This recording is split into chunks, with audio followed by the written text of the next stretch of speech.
नमस्ते बच्चों। मैं Vikas Dongarwal, government PG college Pratapgarh से।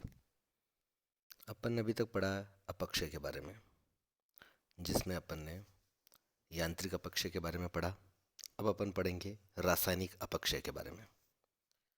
वायुमंडल के निचले स्तर में ऑक्सीजन, कार्बन डाइऑक्साइड गैसों तथा जलवाष्प की प्रधानता होती है, परंतु जब तक इनका संयोग नमी या जल से नहीं होता है, अर्थात जब तक ये शुष्क होते हैं, तब तक अपक्षय की दृष्टि से यह तत्व क्रियाहीन होते हैं। परंतु जैसे ही इनका सहयोग जल से हो जाता है, यह सक्रिय घोलक साधक हो जाते हैं। इनके सहयोग से चट्टानों में रासायनिक परिवर्तन होने लगते हैं। इस क्रिया के अंतर्गत चट्टानों में ऐसे पदार्थों तथा खनिजों की रचना हो जाती हैं, जो या तो मूल पदार्थ से अधिक आयतन वाले या कम आयतन वाले होते हैं। चट्टानों के खनिज में इस नवीन व्यवस्था के कारण उनमें वियोजन प्रारंभ हो जाता है। रासायनिक अपक्षय का कार्य पृथ्वी की सतह के ऊपर तथा नीचे दोनों क्षेत्र में होता रहता है।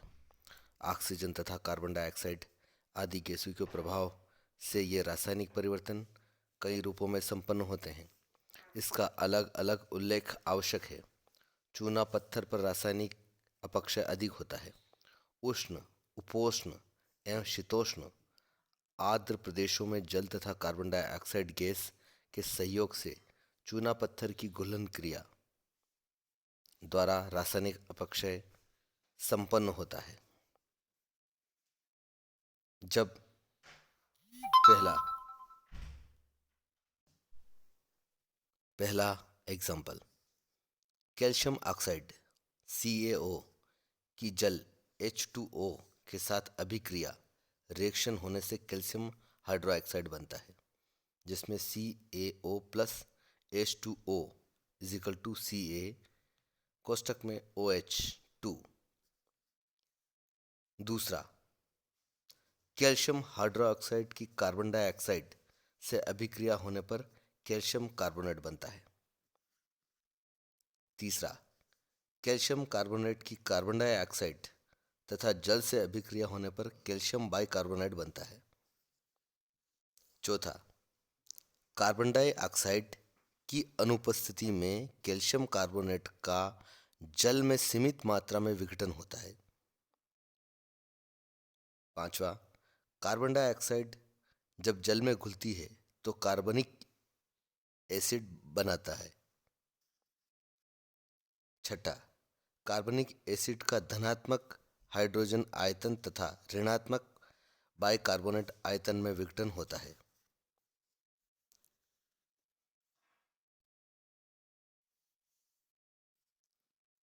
अगला है ऑक्सीडेशन या ऑक्सीकरण। वायु की ऑक्सीजन का संयोग जब जल से होता है, तो जल से मिली ऑक्सीजन की क्रिया चट्टानों के खनिजों पर होती है। इस कारण खनिजों में ऑक्साइड बन जाते हैं, जिससे चट्टानों में वियोजन होने लगता है। ऑक्सीजन की इस क्रिया को ऑक्सीकरण कहते हैं।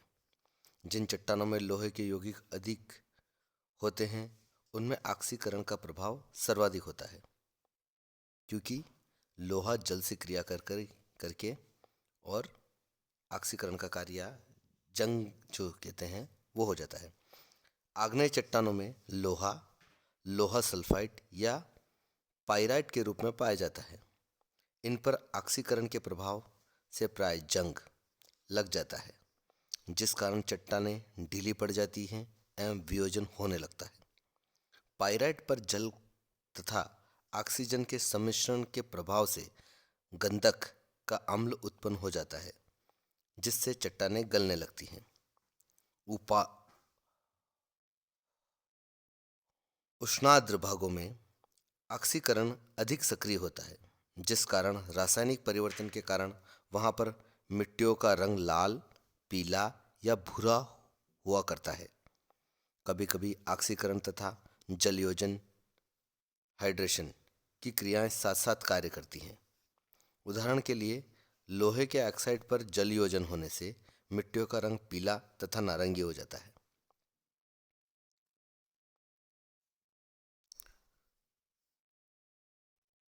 तीसरा पॉइंट है कार्बोनेशन। जब कार्बन डाइऑक्साइड गैस का मिश्रण जल से होता है तो कई प्रकार के कार्बोनेट बन जाते हैं जो कि जल में घुलनशील होते हैं। इन कार्बोनेटों के निर्माण के कारण चट्टानों के घुलनशील तत्व उनसे अलग होकर जल के साथ हो लेते हैं। इस कारण से कार्बोनेशन को घोलन भी कहा जाता है। जब लोहा सल्फाइड या पाइराइट पर कार्बन डाइऑक्साइड से युक्त जल का प्रभाव होता है तो उसके क्रमशः लोहे के कार्बोनेट तथा सल्फ्यूरिक अम्ल बन जाता है। लोहे का कार्बोनेट अत्यधिक घुलनशील होता है तथा जल के साथ शीघ्रता से चट्टान से अलग होकर मिल जाता है।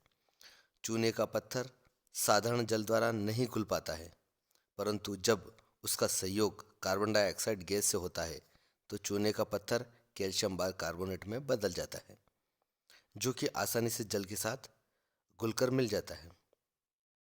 कार्बोनेशन की क्रिया के कारण ही पोटाश या पोटेशियम कार्बोनेट की रचना होती है जो कि एक प्रकार का प्रमुख जीव भोजन होता है। भूमिगत जल में कार्बन डाइऑक्साइड का अंश अधिक रहता है, अतः चूने की चट्टानों वाले भागों में सतह के ऊपर तथा नीचे इस प्रकार के अपक्षय द्वारा कई प्रकार की शिलाकृतियों के निर्माण हुए हैं। पूर्ववर्ती युगोस्लाविया का कास्ट प्रदेश इसका प्रमुख उदाहरण है, जहां पर चूनों की विभिन्न शिलाकृतियां बनी हुई हैं। अब है तीसरा पॉइंट, हाइड्रेशन या जल योजन। चट्टानों का संपर्क जब जल से होता है तो जल की हाइड्रोजन से चट्टानों के खनिजों में हाइड्रेशन की क्रिया होती है, अर्थात चट्टानों का जल सोख लेती हैं तथा उसके आयतन में वृद्धि हो जाती है। कभी कभी यह विस्तार प्रारंभिक आयतन से दुगना हो जाता है। इस क्रिया से कभी कभी मौलिक चट्टान के वास्तविक आयतन में 88% तक विस्तार हो जाता है। इस प्रकार चट्टानों के आयतन में विस्तार के कारण उनके कणों तथा खनिजों में तनाव की स्थिति पैदा हो जाती है, जिस कारण चट्टानें फैलकर टूटने लगती हैं।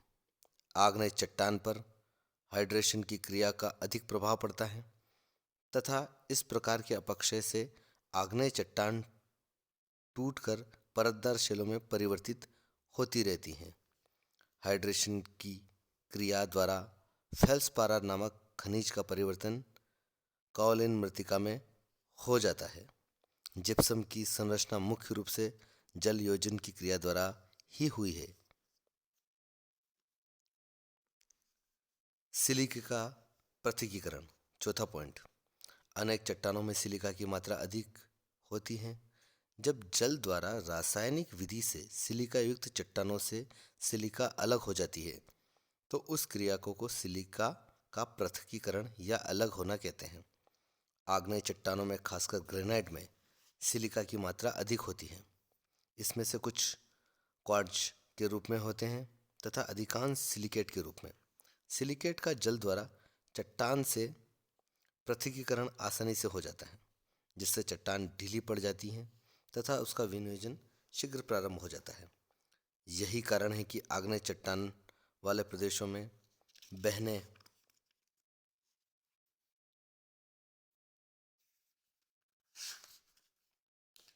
वाली नदियों में सिलिका की मात्रा परतदार चट्टानों वाली भागों की अपेक्षा अधिक होती है, क्योंकि परतदार चट्टान में सिलिका क्वार्ट्ज के रूप में होता है जो कि जल में शीघ्रता से घुलनशील नहीं होता।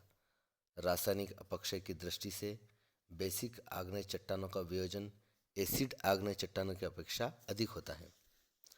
प्राणी वर्गीय अपक्षय, अगला जो पॉइंट है प्राणी वर्गीय अपक्षय, जो कि तीसरा पॉइंट है, जिसमें अपन ने पहले पढ़ा यांत्रिक अपक्षय, फिर रासायनिक और अब है तीसरा प्राणी वर्गीय अपक्षय।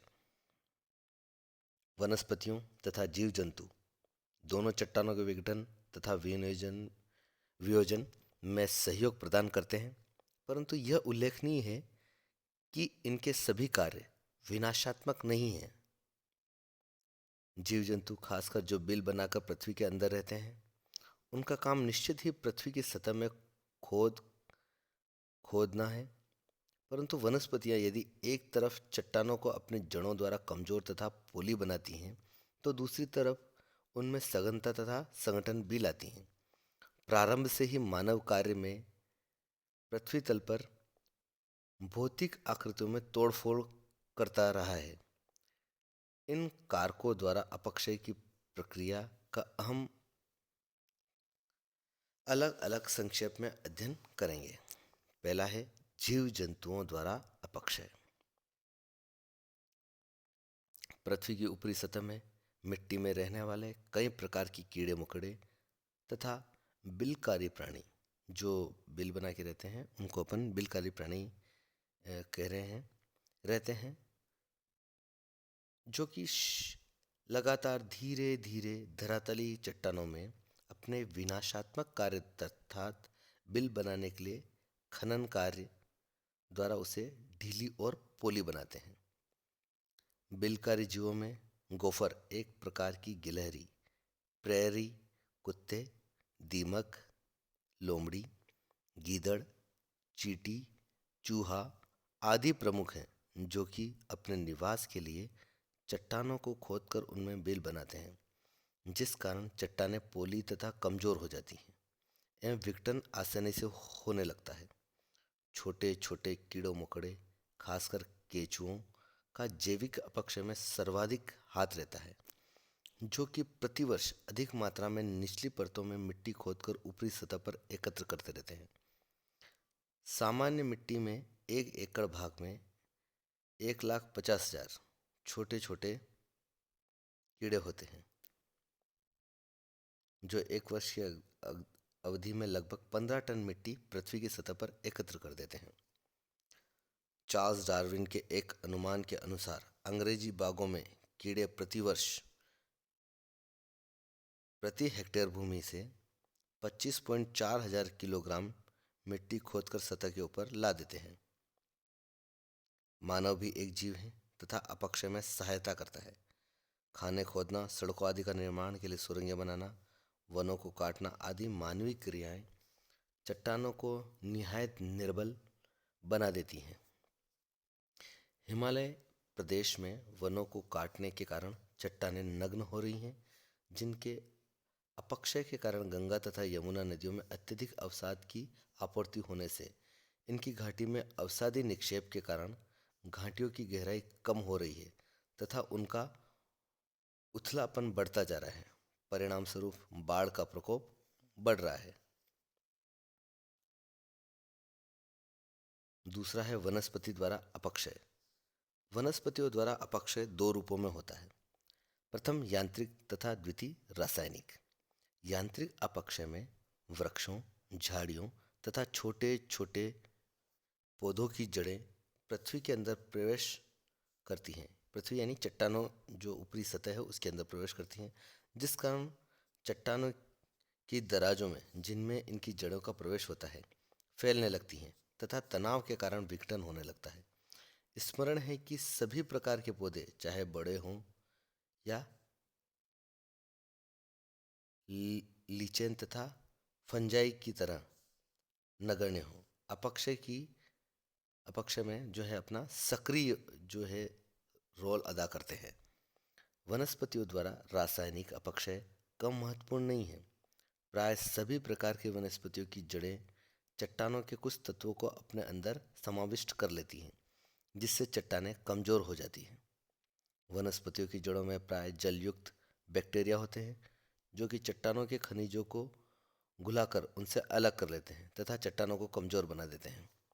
वनस्पतियों तथा जीवों के अवशेष जल में पड़कर सड़ते हैं, जिस कारण उनसे कार्बन डाइऑक्साइड, ऑर्गेनिक एसिड आदि अलग हो जाते हैं तथा इनके सम्मिश्रण से जल एक सक्रिय घोलक कारक हो जाता है, चट्टानों के खनिजों को अलग कर लेता है।